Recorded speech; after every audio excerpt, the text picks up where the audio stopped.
हमने उसे इंसान समझा था, लेकिन वो इंसानों को खा रहा था। रात के ठीक 2:11 बज रहे थे।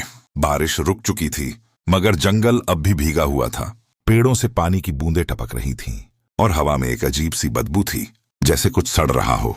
अली और उसके 3 दोस्त, फहद, सलीम और काशिफ, एडवेंचर के शौक में उस सुनसान जंगल में दाखिल हुए थे। यार, हमें वापस चलना चाहिए, सलीम ने डरते हुए कहा। डरपोक मत बन, यहां कुछ नहीं है। फहद हंसा, लेकिन अली चुप था। उसे लग रहा था जैसे कोई उन्हें देख रहा हो। अचानक टहनी टूटने की आवाज। सब चौंक गए। कौन है वहां? काशिफ चिल्लाया। जवाब में सिर्फ खामोशी। फिर एक अजीब आवाज, ख ख ख, जैसे कोई कुछ चबा रहा हो। अली ने टॉर्च उस तरफ घुमाई और जो उसने देखा, उसकी रूह कांप गई। एक इंसान जैसी शक्ल, लेकिन उसका चेहरा आधा सड़ा हुआ, आंखें लाल, और उसके हाथ में एक इंसान की टांग थी। वह उसे कच्चा खा रहा था। ये क्या है? फहद कांप गया। अचानक वह मखलूक रुक गई। उसने धीरे से सिर उठाया और सीधा अली की तरफ देखा, फिर मुस्कुराया। तुम लोग देर से आए हो।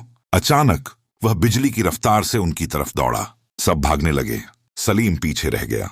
बचाओ! उसकी चीख जंगल में गूंज गई। फिर अचानक खामोशी, सिर्फ हड्डी टूटने की आवाज। अली ने पीछे मुड़कर देखा। सलीम अब नहीं रहा था। तीनों किसी तरह जंगल से बाहर निकल आए, हांफते हुए, कांपते हुए।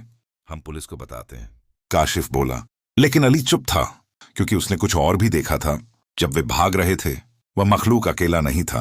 पेड़ों के पीछे ऐसी दर्जनों आंखें चमक रही थीं। अगले दिन खबर आई, 4 नौजवान जंगल में गए।